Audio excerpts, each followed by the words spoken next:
বৈষম্য বিরোধী ছাত্র আন্দোলনের আহ্বায়ক হাসনাত আব্দুল্লাহ বলেছেন, তুমি আমাদের ঠেলতে থাকো, আমাদের উস্কানি দিতে থাকো, আমরা না ফেরার পথ অতিক্রম করেছি। আমাদের লাশের উপর 1 ইঞ্চি বাংলাদেশও আপনাকে দেওয়া হবে না কখনো। বুধবার নিজের ভেরিফাইড ফেসবুক আইডিতে এ মন্তব্য করেন তিনি। তবে হাসনাত আব্দুল্লাহ কাকে উদ্দেশ্য করে এ মন্তব্য করেছেন তা জানা যায়নি।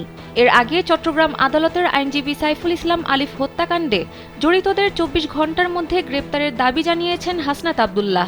সেই সঙ্গে তিনি ইসকন নিষিদ্ধেরও দাবি জানান। বুধবার দুপুরে চট্টগ্রাম নগরের টাইগার পাস মোড়ে আইনজীবী সাইফুল ইসলাম আলিফের হত্যার প্রতিবাদে আয়োজিত বিক্ষোভ সমাবেশে তিনি এই দাবি জানিয়েছেন।